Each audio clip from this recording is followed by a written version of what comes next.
if we could just grab a drink and then head towards the seats, we'll make start.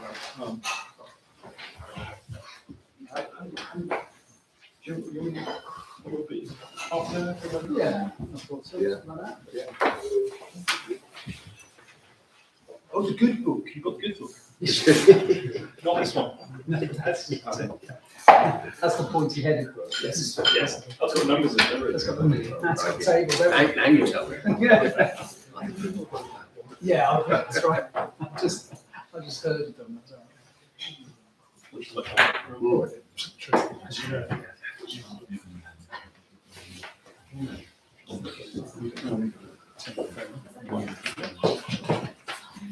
Hi, YouTube.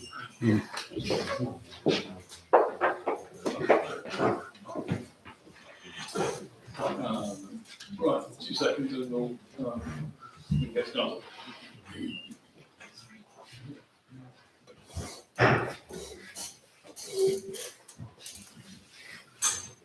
Right, I think we will start. So I will officially get things underway and say hello.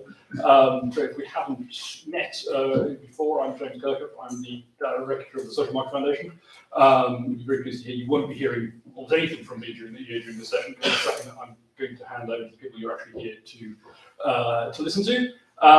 Before I do that, I'm going to do the usual bits of housekeeping. We haven't got a fire alarm planned today, so if alarms go off when we talk about fires, it is a fire. The only exit from the room is through there to the right. The other thing you should bear in mind is that when we get to the questions and discussions section of today's session, that camera over there is currently sending this session to YouTube. So you're not just talking to the people in the room when you in questions, you're also talking to an infinite legion of Russian chatbots, sex droids, and later on tonight, Tim Bale, when he watched himself back again, just to make sure he's got exactly the right camera angles. But that's because it's on YouTube. That not only is it going out live at the moment, the session also remains online. So there's a permanent record of the session. Which actually means you should go away and tell you when you go away thinking how good interesting it was, go away and tell your friends that they can watch it too.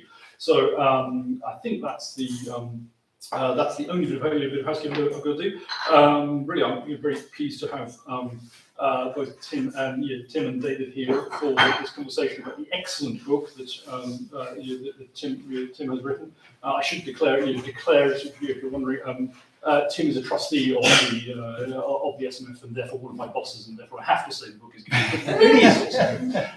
And David is just a long-standing friend, I guess, on that. So very pleased to have them both. I think you guys can talk for.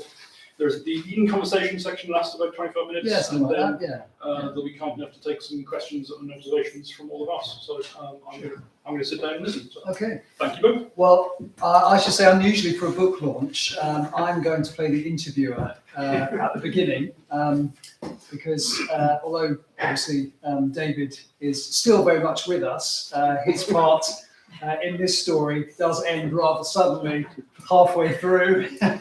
So the first part of the conversation may be a little bit more dominated by my questions and David's answers before we come on perhaps to some of the other points in the book that may be of interest. So I wanted to start really by taking David back to the moment that we voted to leave the European Union and to ask him how confident at that stage were you that the party could get through this fairly unscathed, and that perhaps Theresa May was exactly the right person to do that? Well, my initial response was that I thought Boris Johnson was likely to become Prime Minister. So when the result came through, and it would be fair to say that even at that point I wasn't filled with undiluted joy at the prospects. So I thought, well, this is it. This is now the sort of direction that the Conservative Party was going to go, and was going to sort of fully embrace Brexit, and not that anyone had really quite worked out what that really meant. But that was where I assumed the party would go. And so the sort of implosion of Boris Johnson's campaign and Michael Gove's campaign and Andrea Leadson's campaign and the emergence of Theresa May as Prime Minister came as a huge relief to me. I thought, well, this is probably as good as it's going to get, and suggests that whatever has happened in the referendum, the Conservative Party can at least sort of tackle this fairly sensibly. I think it took a while for everyone to sort of appreciate quite how difficult a position this was, and so this sort of played out over quite a long time. And we can talk about that. For example, the emergence of the Northern Ireland issue as being so extraordinarily problematic wasn't obvious. It should have been. Tony Blair and John Major had warned us it was so problematic. But there was always a sense there must be a way of kind of addressing it, and that played out over some time. So it was, there was a real sort of doubt for people like me. I think, obviously desperately upset about the referendum result, the resignation of David Cameron, concerned about sort of Boris Johnson becoming leader, but we were given a sort of certain amount of sort of false hope that then in the next few weeks things moved in a slightly different direction. And there's a quote in the book from Philip Hammond, which actually comes from the UK and Changing Europe's Brexit Witness Archive, where he is sitting in the conference hall at the Conservative Party conference in 2016, and Theresa May is making this speech, which I think makes it fairly obvious to everyone who is listening that we're going to go for what at least then was called a hard Brexit. We're going to leave the single market, probably going to leave the customs union. And he's just sitting there completely blindsided by this, wasn't aware of what was happening at all. He's having to fly to New York, and by the time he gets off the plane, the pound has gone through the floor, and he's having to reassure people on that score. So there is, I think, now quite conventional wisdom that really she's setting train the way that Brexit was going to be dealt with, and probably setting train some of the problems she was bound to have. Do you think she could have done anything different by doing something different at that stage? In other words, by sort of trying to pull people together, Leavers and Remainers, whether inside the Conservative Party or out, or did she have to do what she did at that point? I think her room for manoeuvre was pretty limited. I would distinguish actually between the single market and the customs union. So my view was that you were never going to sort of satisfy the sort of bulk of the Leave votes that Brexit had been delivered if you still had freedom of movement. And if you accept that, and if you then sort of engage with the European Union, it became pretty clear pretty early on, there wasn't going to be cherry picking amongst the sort of four freedoms. That you can't stop freedom of movement and stay in the single market.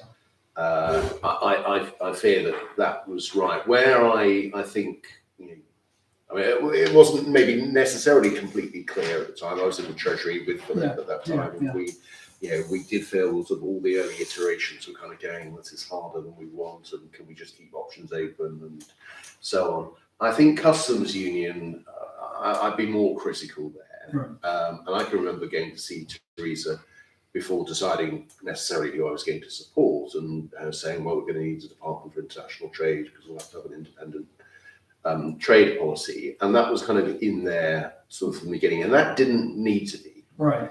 And I think that was the sort of the line that could have been sort of defended. And I think once you sort of created the Department for International Trade, then you kind of go, well, we've got to get all these exciting trade deals. Now, what are we sort of 7 years later? It's clear that doesn't amount to anything of any great significance. But she would sort of go on ahead, on that independent trade policy, leaving the customs union. And I think that was the one where she could have, should we take our time? Should we look at this? Should we, bring people together? Also, we were constrained by the essentially very partisan nature of our politics. You had a Labour Party led by Jeremy Corbyn that made it very difficult, even in normal circumstances. So I think she was sort of quite constrained by that. But I mean, I'm interested in sort of what you were doing in sort of researching the book as to whether there was an alternative path that was really. Well, I mean, I think you're right. The sort of tribal, polarised nature of politics at the time was a problem. I think Jeremy Corbyn was a problem. Obviously, it would have been difficult for any Conservative leader to do a deal with him if such a deal were possible, even implicitly.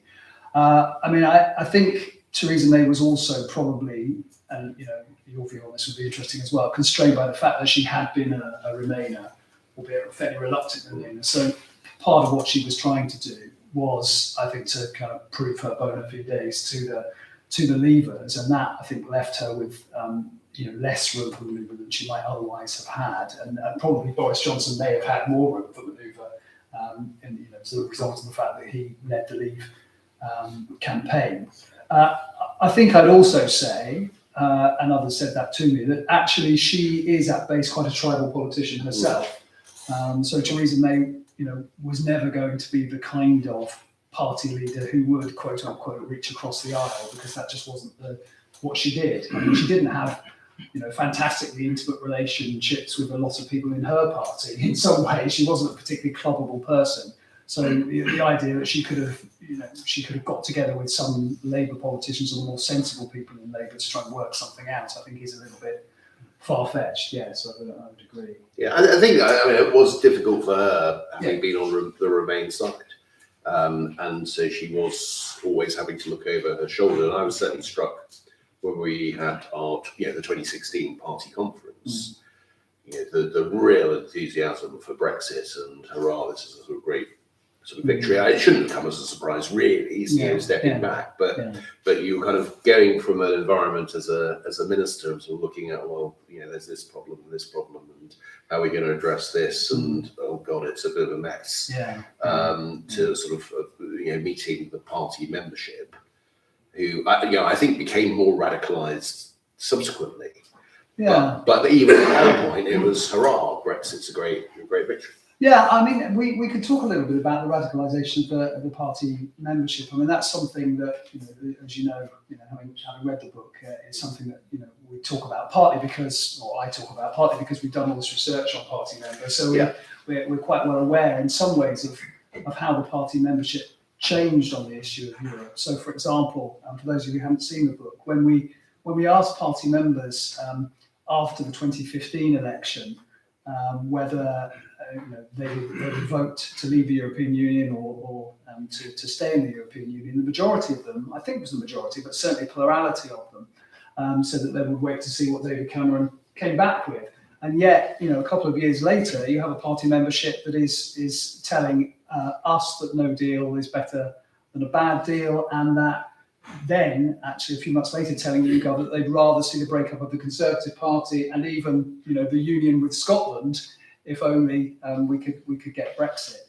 And in some ways, obviously you experienced radicalisation of the party membership at first hand. There was a no confidence motion from your local association, which you won. Of course. It's very comfortably. Very comfortably. And I want to let the record show. Yes.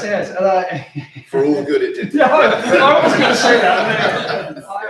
I wonder, what is your take on that? I should also say, and David, knows this, that our research also shows that the radicalisation of the Conservative Party wasn't due to sort of entryism from, UKIP.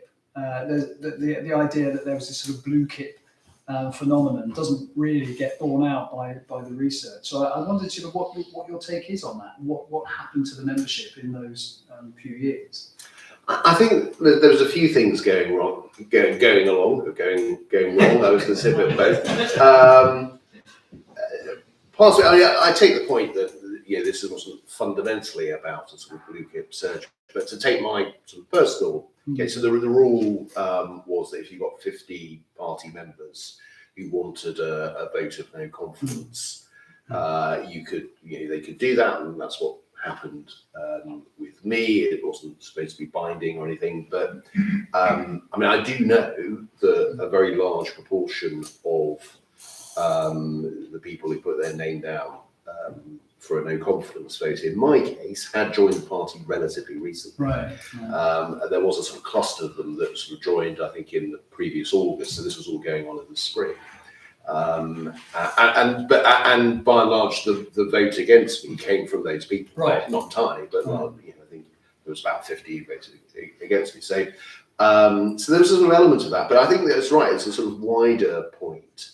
And look, by and large, what happened over that whole Brexit process, I think, is that people, found themselves on one side or the other, and everything that happened rather sort of strengthened their position, confirmed that they were right all along. Right. And I don't exclude myself from that. I was a pretty Eurosceptic MP who thought, well, actually, no, this is going to cause lots of problems if we leave. Mm-hmm. And a few years later, I find myself leaving Parliament as a consequence of my pro-European views, which isn't quite how I sort of ever thought things were going to end. Yeah.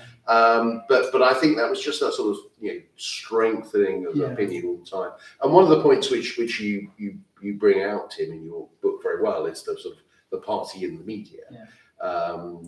And so a diet of reading the Mail and the Telegraph, sort of in particular, did tend to, I think, harden people's views and suspicion.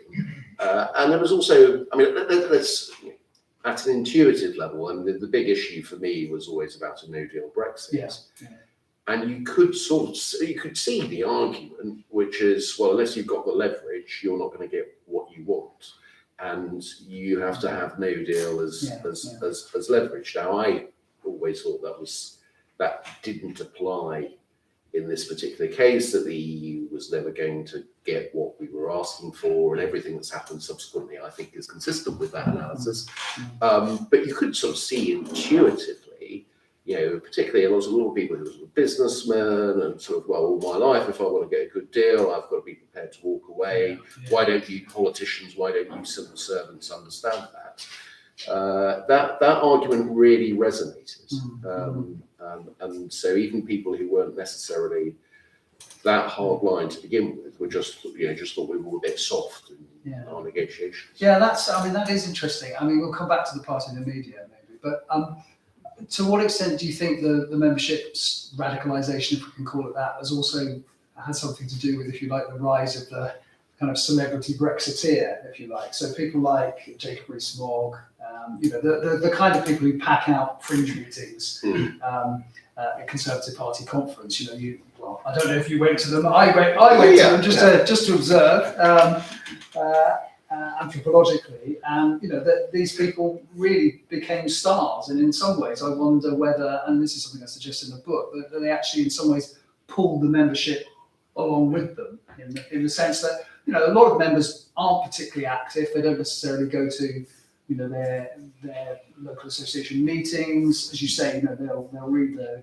Conservative supporting newspapers, etc. But they also see these people on TV. They read them on websites. They read them in those very same papers. And in some ways, there's a kind of magnetic gravitational pull that those people have, just as a result of their kind of force of personality and their celebrity.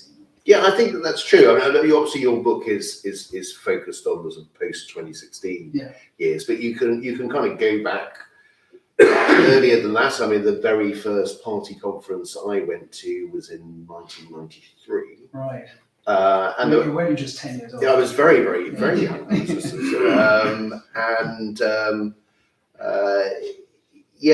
was even then.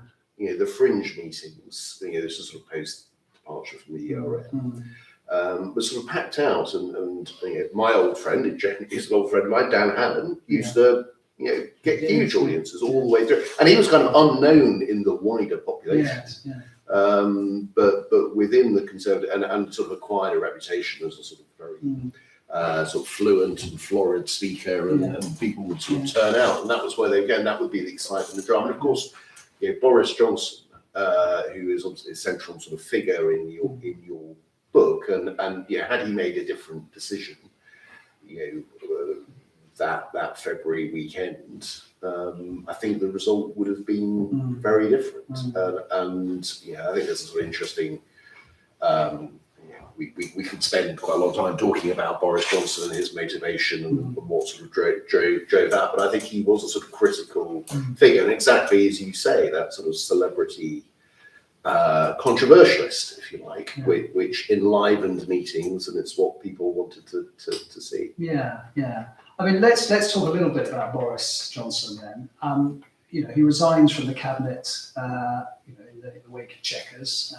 Partly, I suggest, because people suggested it to me, because David Davis resigned, and therefore he had to go as well, lest he give up the leadership of the kind of the harder Brexit side of things. I mean, was Boris Johnson's elevation to the leadership almost inevitable once he resigned? In other words, there wasn't really much Theresa May could do from that point on, and he was fighting his permanent leadership campaign. And anyone who went to Tory conference, as you know, will be very aware. There were crowds queuing up to see Boris Johnson rather than necessarily see Theresa May. Was it set in stone at that point, or could Theresa May have done anything? My view with that is, and I thought at the time that at Chequers, that essentially Theresa was probably doomed, and those of us who were sort of trying to get a sort of sensible answer to this were probably doomed, and the Conservative Party wouldn't hold together. I don't think at that point that Boris Johnson's emergence as Prime Minister was necessarily inevitable, because it was still the case that I think a lot of MPs thought that he had flaws that disbarred him from being Prime Minister. They didn't think he was fit for office.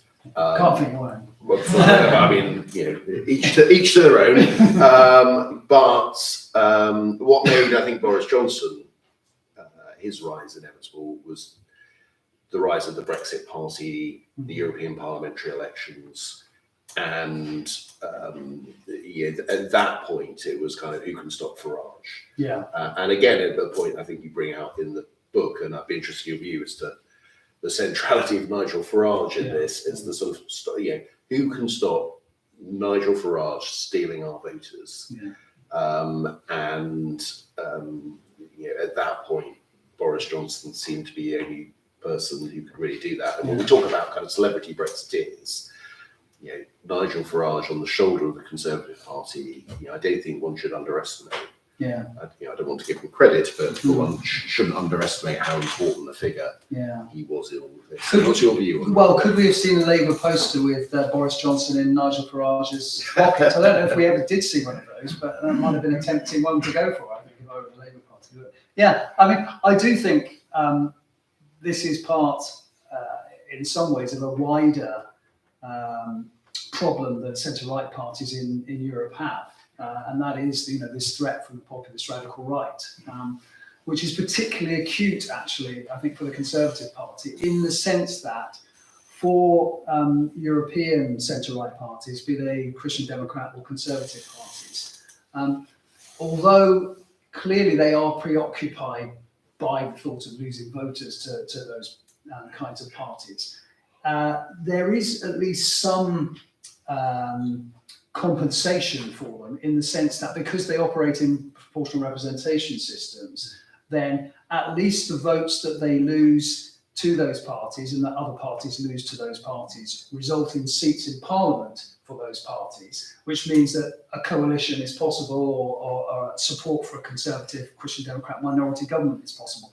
Whereas the Conservative Party in some senses has the worst of both worlds. It will risk losing votes to the Brexit Party, UKIP, Reform UK, and yet those votes will not only make it more likely that Labour and Liberal Democrat candidates might come through the middle and beat Conservative candidates, but that none of them will result in seats in Parliament for that party, and therefore that there is no viable coalition partner other than perhaps the DUP for the Conservatives. And so I think it is true to say that one way of understanding the politics really of 2010 onwards is this desperation on the part of the Conservative Party to try and squash Farage and make sure that he doesn't do the kind of damage that he could possibly do to the Conservative Party.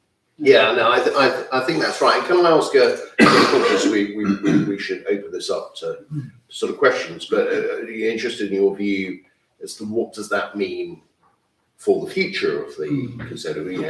Is Brexit an issue that then sort of fades from memory and we kind of revert to the status quo? Or has there been a more sort of fundamental realignment that is likely to stay in place, which means that there continue to be forces that drag the Conservative Party in a particular direction? I mean, I think that depends on whether you see Brexit as purely about Brexit, or whether you see Brexit and the desire for Brexit as the expression of a kind of wider discontent with mainstream politics. And there has been a lot written, obviously, on the second idea that, in fact, in some senses, Brexit is just the cutting edge of a kind of wider cultural conflict in Britain. And if that is the case, then even if Brexit, quote unquote, is disappearing in the rearview mirror, then actually, it ain't over, in the sense that there is a more fundamental discontent with a more centre-right politics, and a yearning for a more populist alternative, which is anti-woke, stop the boats, keep the statues, preserve the bathrooms.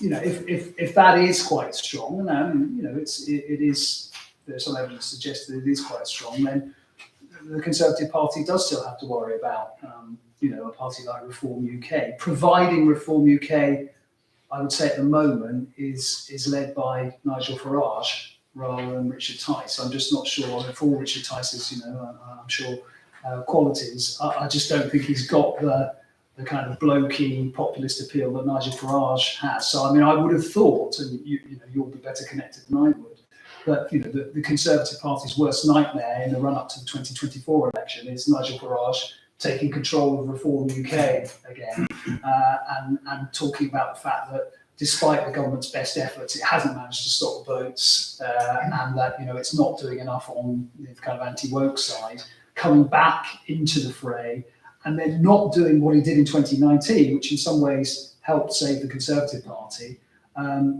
not putting Reform UK candidates in Conservative seats. I think if he were to be the leader and there were to be Reform UK candidates in Conservative seats, then I think that could cost the party quite a lot. Yeah, and I suppose to sort of support the idea that this is a trend that's going on elsewhere, is other countries have seen similar sort of populism. And I think one point where perhaps reform went in the wrong direction. So we've talked all about Brexit. Your book also covers COVID and everything that was sort of going on there, and the divisions within the sort of Conservative Party. But it seemed to me that as far as public opinion was concerned, on Brexit, the right of the Tory Party, Nigel Farage and so on, did tap into a large bit of public opinion. But on COVID, actually it didn't. It was very much on the sort of minority view. And in particular, if you're worried about security or health and safety and so on, which most voters are, particularly older voters, actually they wanted lockdowns, and they were kind of got on that sort of wrong side. But it was a sort of interesting, where I think that there's an element of this in Brexit as well, but where the sort of ideology and the voter base are not completely in sync on the right of British politics, and I think that was exposed more in COVID than it was on Brexit. Yeah, I think that's right, and I think it's interesting that still some people on the right of politics, and indeed the right of the Conservative Party, are trying to find a kind of rearguard action on COVID, in the sense that they're trying to, now suggest that the lockdown had severe problems, that we shouldn't we shouldn't have locked down as hard and as fast as we should. Even though some people would say we could have done it faster and not necessarily harder than we did. I'm not sure that will have much traction. I agree. I think you're right. I think the voter base really isn't attracted by that. But what is interesting, as you say, is that there is clearly an overlap between the ERG on the one hand and the CRG, the COVID Recovery Group, on the other. And I think in some ways that is a testimony to the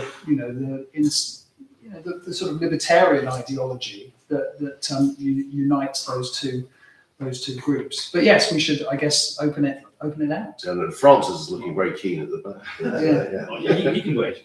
I'm sorry, I abuse my host's prerogative by asking the first question, which picks up a little on what you mentioned libertarianism, but also, David, you pointed out, as Tim anatomizes very well in his book, the party in the media, which is essentially this concept that it's sort of the right-wing media outlets, and I used to be a Telegraph columnist and leader writer. I don't think I would ever counted as a member of the party in the media, but I was adjacent to them. I think it's a really useful concept. I'd be really interested to get your thoughts on the influence of the party in the media, particularly in historical context. Do you think that the party in the media has had more influence in the last 5 years than it did in, say, previous decades? And if it is the case, then why is that, given that newspaper sales have gone down quite dramatically? Why would newspapers with a smaller commercial base have more clout in the party? And looking forward, what do you think the party in the media will mean for any future leadership contest? I mean, did the party in the media give the party Liz Truss as leader, and do you think the party in the media will give the Conservatives Cammy Badenoch or similar libertarian candidate in the future? Yeah, I mean, I'll take that first. I mean, you're right. There is a sort of ironic disjunction between the idea that the party in the media, by which I mean, by the way, the op-ed writers, the proprietors, the editors, in some cases the reporters, and certainly in some cases the subs as well, are, as Jim says, should be regarded as an integral part of the Conservative Party rather than necessarily outside it. And yes, there is an ironic disjunction between what I would say is their increasing power on the one hand, and the fact that actually their sales, in print terms anyway, are falling away. Probably all the time, actually. I mean, I think we were still going down. I mean, I would explain that in part by the fact that we can't necessarily take print circulation as a measure of their continued hold and their power. I would also say, actually, I think the kind of founding myth, in some senses, of 1992 is incredibly important, in the sense that I think before then, politicians had tended to see the newspapers as possibly important, but not over. You're talking about the song "What Want It." Yeah, but not overridingly important. But I think actually a lot of politicians after 1992 probably did buy into the importance of the media for swinging elections and swaying elections. Now, interestingly, the research by political scientists and media experts suggests that was always overstated. But I do think it's become the conventional wisdom actually in a lot of political circles that these papers really do matter. I think there is an extent to which they matter as well because they set the agenda for broadcasters to some extent. I also think probably their increasing influence has got to do with the polarisation that we've been talking about and the fact that they were previously partisan, but now those newspapers are hyper-partisan, I would say. Perhaps far more so than they were in your day. Okay. We'll have a conversation about why I left another day. But yes. Right, yeah. So I mean, I think that makes a difference. I think also probably social media makes a difference as well, and the connection between, as it were, the mainstream media and social media is incredibly important. And the fact that politicians now live in, for good or ill, a kind of 24/7 social media as well as media culture, I think that probably puts more weight behind the opinions that some of these people have. And I think also, although politicians have always written for newspapers, I haven't studied this, but I would be interested to see whether, in fact, more and more politicians are becoming columnists in their own right. Clearly a very bad thing, isn't it? Well, yeah. But anyway, I mean, my view is it's much better that politicians become columnists than columnists. So I think the key here. On the point of sort of falling circulation, yet apparently increasing influence, I mean, one way of sort of partially squaring the circle is that if there's sort of one group of people who are still reading newspapers, it is Tory party members. So they are still getting the Daily Telegraph delivered for the most part in the morning and reading it and harumphing over breakfast. So I think that's still there. I think the sort of the social media side as well. So not necessarily the party members, not all of whom are that interested in social media, but perhaps some sort of supporters. What newspapers can produce, as comes back to your earlier point about sort of celebrity figures, who are then quite high profile, and people sort of attach themselves to that. Say, you've got a big following on Twitter or whatever it might be, and people kind of gravitate to somebody who appeals to them.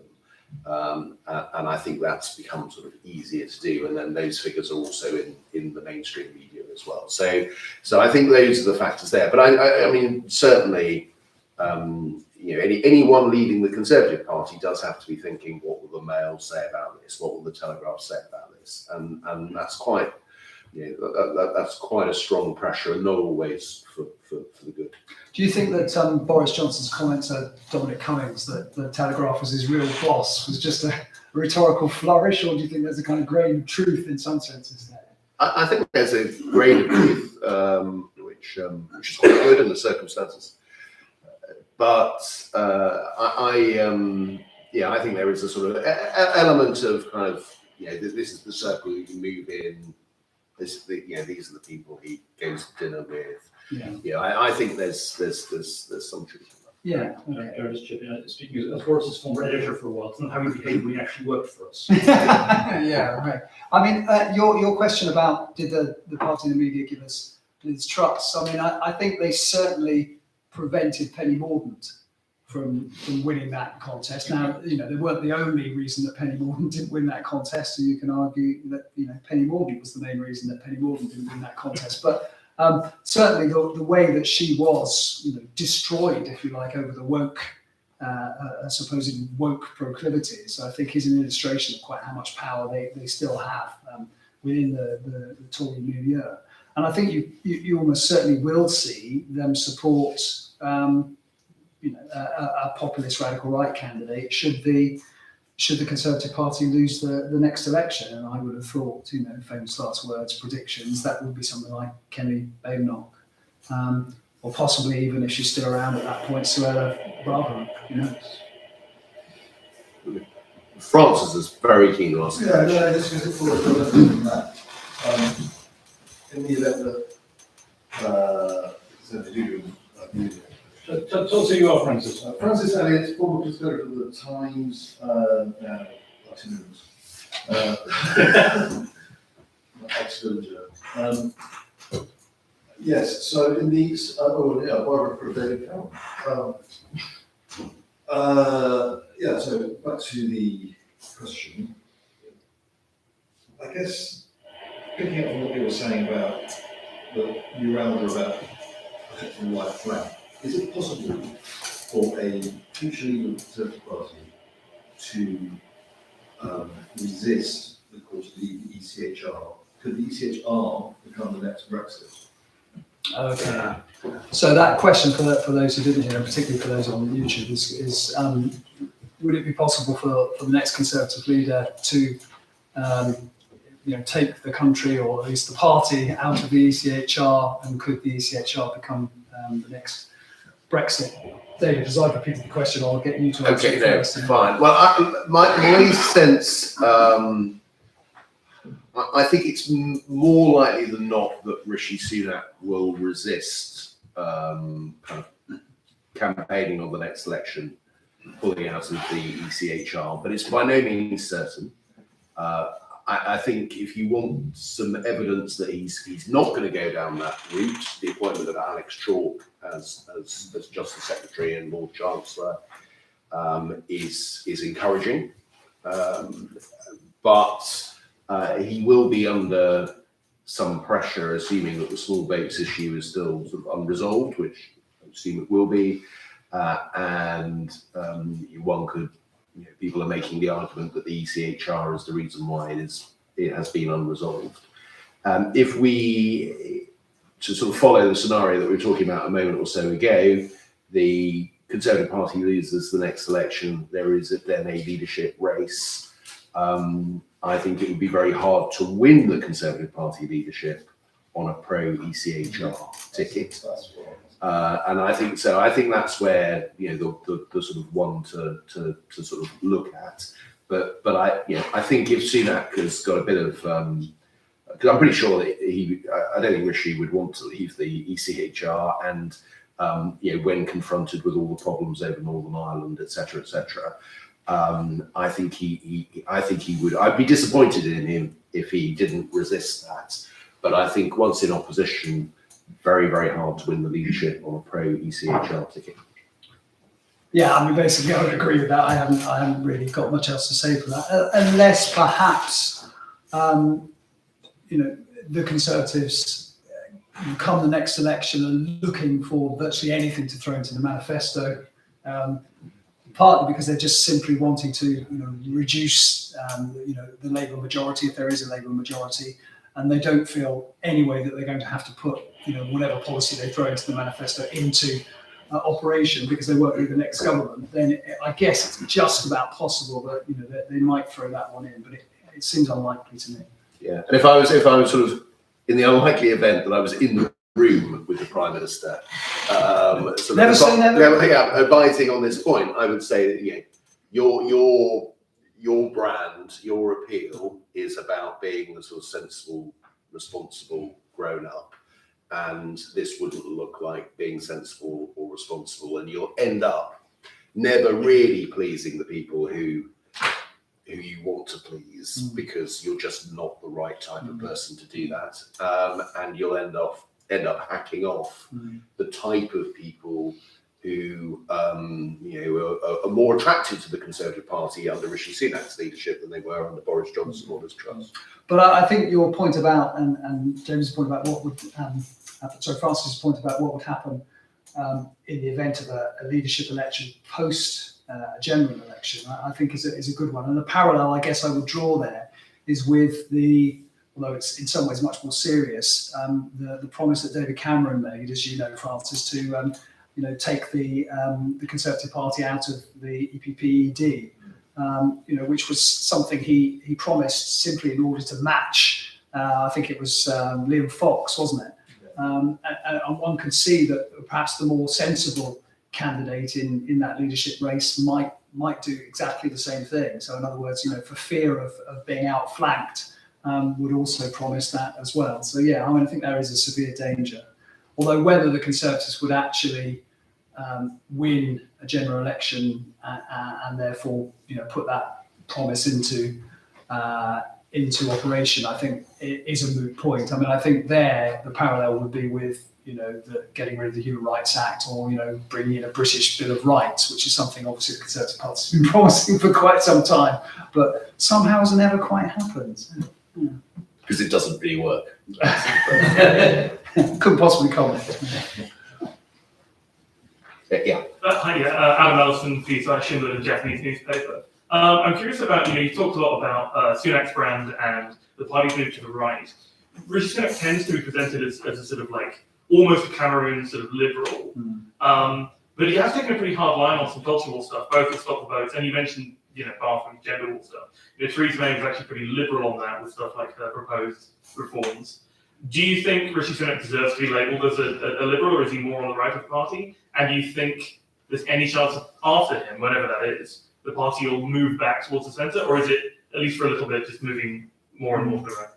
Well, I'll take that one first. I mean, I think Rishi Sunak looks, and unless you actually listen to what he's saying, sounds like a kind of shiny liberal conservative Cameroon type figure.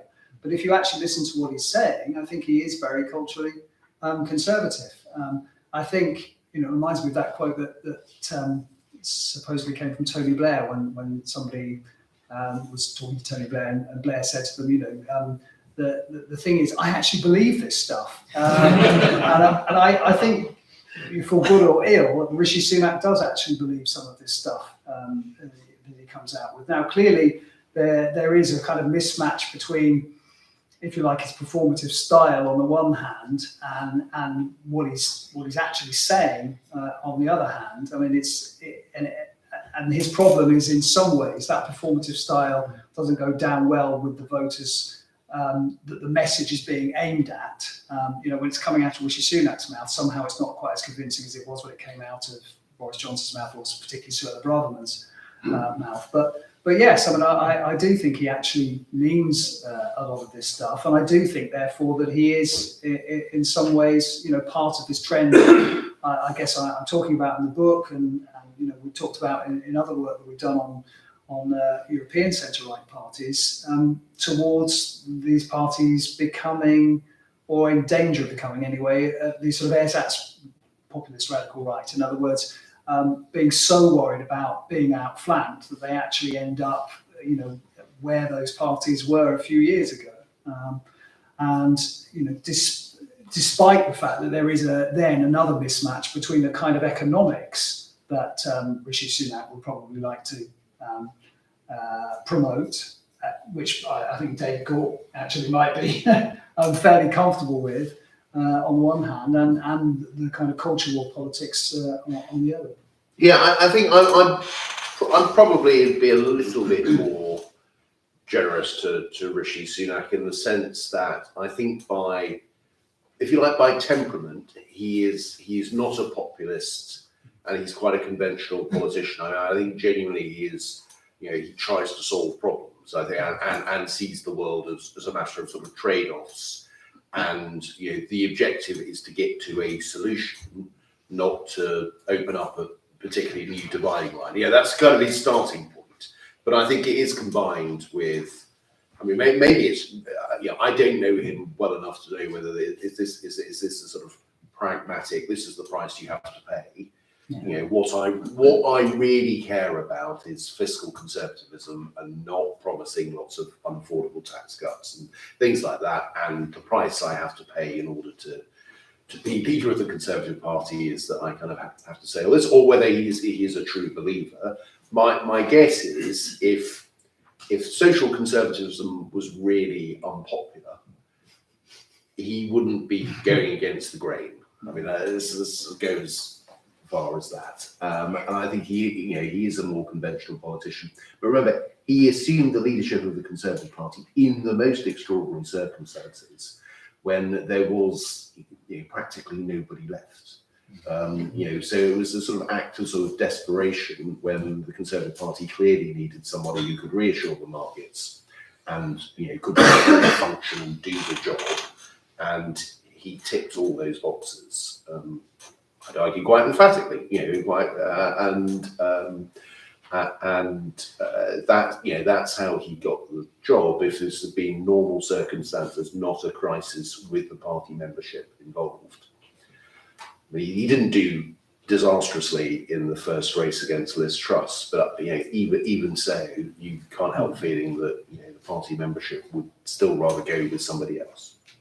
Yeah, I also think we have to remember that the Conservative Party, and I mean, David's view on this would be interesting, is in some ways always afflicted by the fact that there is almost a kind of permanent leadership contest going on, and that you cannot really view the ways that cabinet ministers, for example, talk without realising that some of them will be angling or positioning themselves for the next leadership contest, and it's almost inevitable. I've quoted it ad nauseam, but I'll say it again. The point that is often made about the Conservative Party from John Ramsden, who's a historian at Queen Mary, now passed away. It's an autocracy tempered by assassination.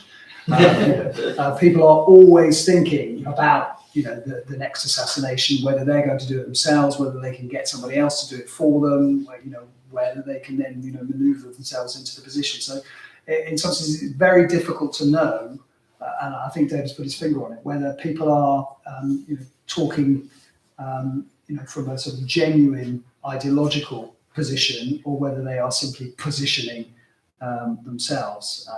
I mean, some, it's a question you could even ask about someone like Suella Braverman, perhaps. I mean, does she actually believe this stuff?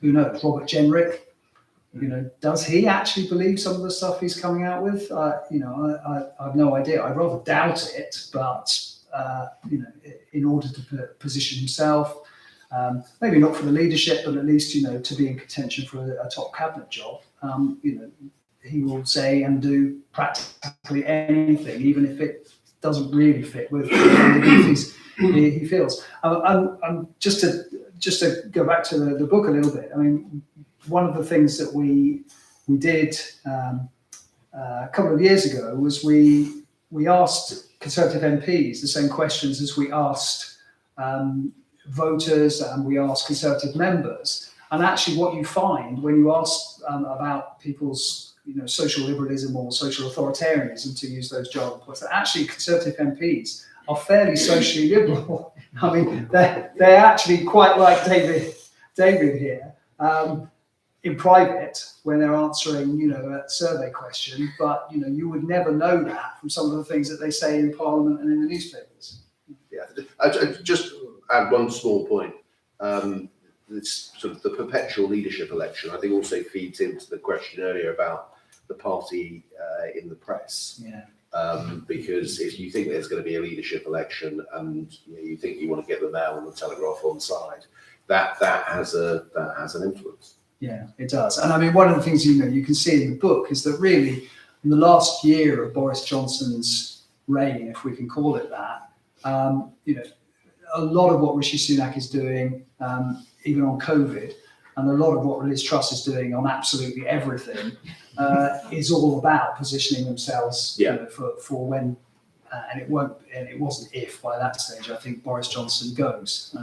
You can't really understand their positions and some of the things that they argue for, unless you understand, as David says, they're angling for support from the party and the media, and they're angling for support from some of these, I would call them ginger groups rather than factions within the parliamentary party. So the ERG, CRG, NRG, you name it. There's a G for it. I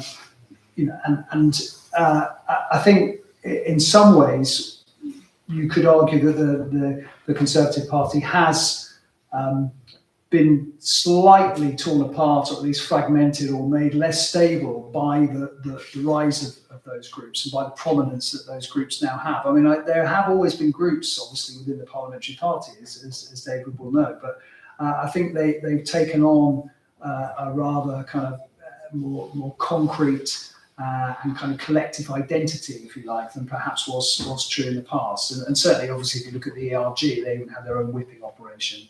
Now, obviously, to some extent, the ERG, as shown by the vote on the Windsor framework, have seen better days. But I suspect that the example set by the ERG will mean that in the future, the Conservative Party, or whoever is the Conservative Party's leader, is going to have to face the possibility of that kind of organised dissension in times to come. I agree. We've got time for Lucy. Two-part question about leadership. How different would things have been if David Cameron hadn't resigned on that morning after the vote? And how likely is it that Rishi doesn't resign, even if they lose the general election? Particularly as some people are now talking about a hung parliament, which might lead to a second election in 2024. Yeah. Shall I go first on that one? So I think, and I think James and I have different views on this. Well, I don't think David Cameron had very much choice. And I don't think there was very much he was going to be able to do terribly constructively in office in the first year if he tried to hold on. Because the moment that he sort of set out something which the ERG wouldn't like, and that inevitably would have happened because the ERG were, as we saw, very, very hard to please, and in my view, refused to face up to some of the realities that are immediately being, you were on the wrong side, you were a loser. I just don't think he was going to be able to kind of do very much in the time available. On Rishi Sunak, and so I don't think history would have been very different, maybe delayed by a few months. Rishi Sunak, look, when he took office, expectation was very, very low as to what was going to happen to the Conservative Party at the next election. I talked to current Conservative MPs. I am struck a little surprised by their optimism. They think they're in with a sort of fighting chance next time round, but even they think the more likely outcome is a Labour-led government. But if Rishi Sunak has got a result which is quite close, even if the Conservatives have gone into opposition, I think a lot of Conservative MPs will think that he's done remarkably well, and he probably could carry on. If they've taken a real beating, then the narrative, which was you weren't tough enough on small votes, you didn't take us out, you promised the ECHR withdrawal, taxes weren't cuts, etc., that is just going to gain a lot of currency, and it'll go down. So I don't think it's a binary lose and he's out.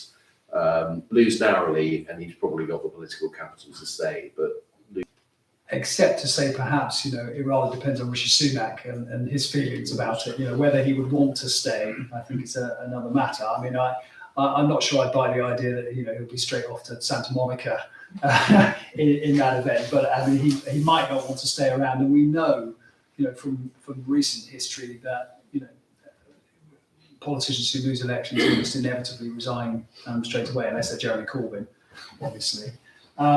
With regard to David Cameron, I mean, I think David is right. I mean, I think they would have come for Cameron sooner or later, and it would have been sooner. And also, he would have had to cope with the fact that he'd instructed the civil service to do no planning for Brexit. So it would have been quite difficult for him as Prime Minister then, I think, to explain why that had been the case and why he was, now presiding over the situation with absolutely no plan. So there we are. There's one more. Should we have one more at the back? It's okay. One more. Yeah. I think you've partly answered this already, but I'm just wondering, what do you think the Conservative Party have to do to win the next election? What the Conservative Party have to do to win the next election? Well, I mean, I think, one really boring thing they'll have to do is they'll have to get real wages rising within about 6 months of the election. I think unless they can do that, they're in a lot of trouble. I think they're going to have to do something to deal with the huge backlog in the NHS.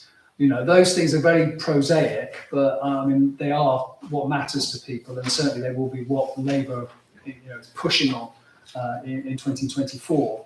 And I don't think any degree, even of success on small votes, is going to make that kind of difference, or often the kind of distraction that will take people's attention off those particular issues. So I think there's a degree to which Rishi Sunak can limit the damage, but I think the economic situation and the situation that a lot of public services are facing, not just health, but also education, and to some extent policing and crime. I think they are the kind of fundamentals, and it's quite difficult to alter those. I don't know what David thinks. Yeah, I sort of broadly agree. I mean, what's clear is the strategy right from day one was this is not about we're not rushing in and desperately trying to boost Conservative Party popularity today. What we're trying to establish is Sunak as a proper problem solver who kind of gets things done, and then you start to see the results in 2024. And then you have a general election towards the end of 2024, and you've got a record there to defend, put some distance between himself and Liz Truss and Boris Johnson.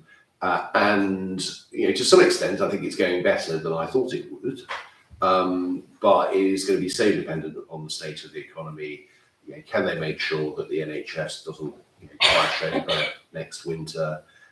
it is actually going to be about sort of practical objectives being met, and then hoping that the Conservative Party maintains its discipline, which, as I say, I think they're doing better than I expected at the moment. Look at what happened with the Windsor framework.